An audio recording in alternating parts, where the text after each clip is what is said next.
السلام عليكم ورحمة الله وبركاته. الحمد لله رب العالمين والصلاة والسلام على رسول الله وعلى آله وأصحابه أجمعين. Азыр кичине күтүү тууралуу, азыр шейх кошулат иншалла. Анан ушул фитр садака тууралуу жана ушул Рамазан айын аяктоосу тууралуу иншалла кичине бизге сабак берет.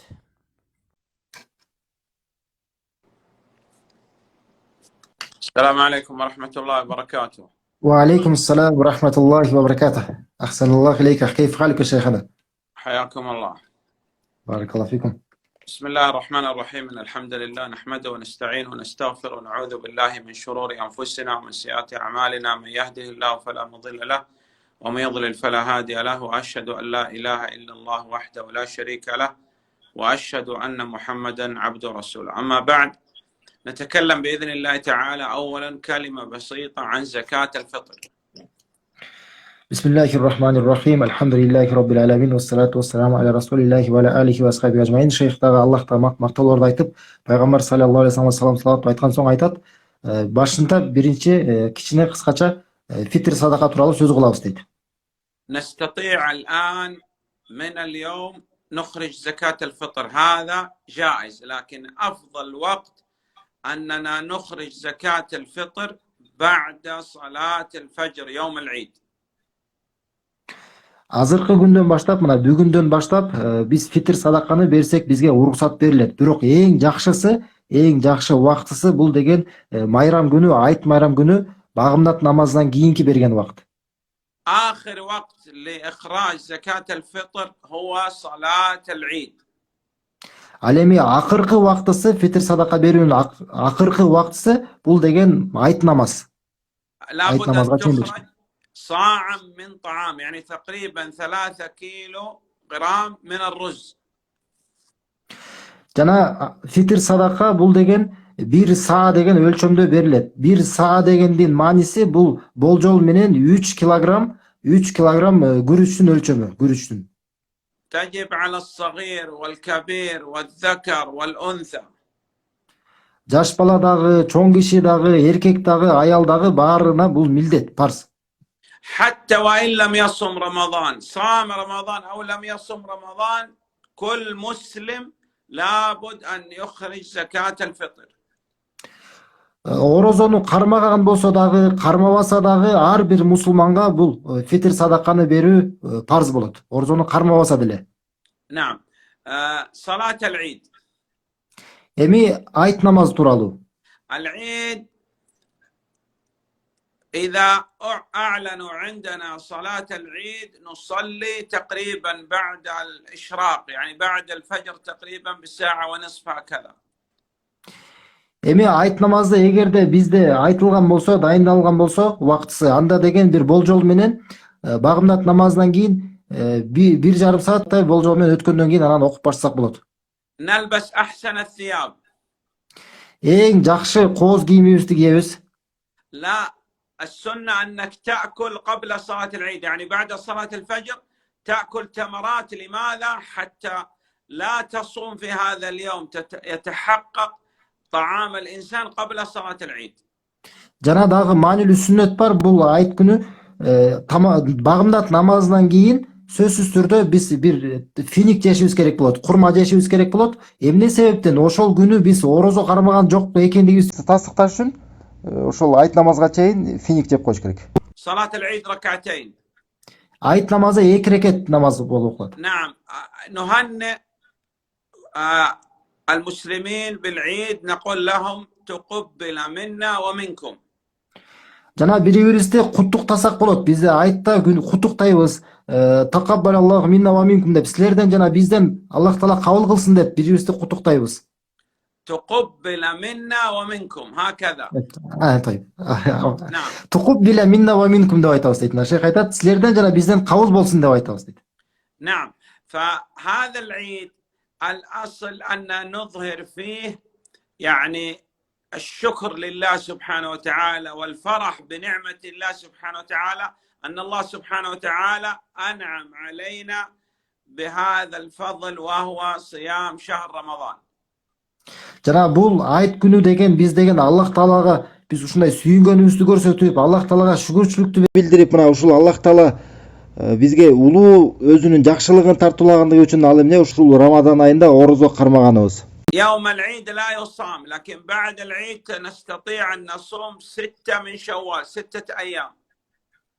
Айт күнү биз орозо кармабайбыз. Айт күнү орозо кармайбыз, бирок айттан кийин 6 күн, Шавал айында 6 күн орозо кармайбыз. Бул сүннөт.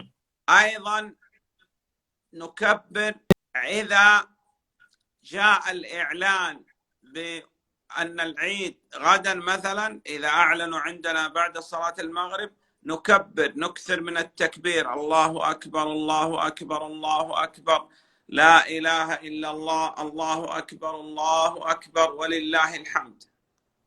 Эгерде мына бүгүнкү күнү баштап бизде эгерде айт намаз, айт башталды деп эгерде айтыла турган болсо, мисалы ошол шам намазынан баштап бүгүн жарыя келген болсо, такбирлерди айтып баштайбыз. Такбирлерди айтабыз. Мына шейх бул жакта айткандай, Аллаху акбар, Аллаху акбар, Аллаху акбар деп, ла илаха иллаллах, Аллаху акбар, валиллахил хамд деп Аллахты улуктайбыз.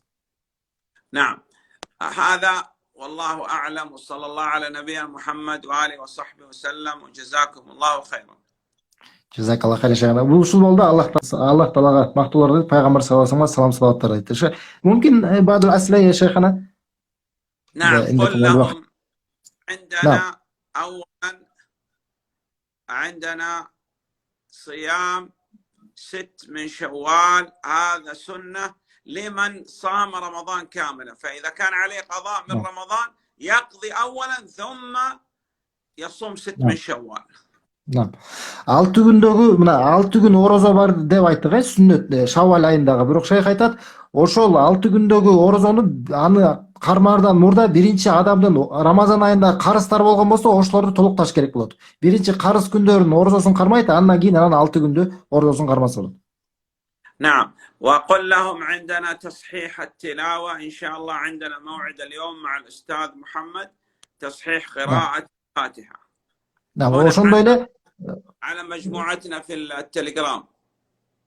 Ошондой эле шейх айтат, иншалла бүгүн саат 12:30 жарыяланган болчу шейхтин телеграмдагы каналында Фатиханы окууну тууралуу оңдоо болот да. Иншалла шейх Мухаммад деген кирет дагы бизди, эгерде Фатиха окуганыңарды тууралуу алсаңар болот, группага кошулуп бүгүн кечинде телеграмдагы каналдан.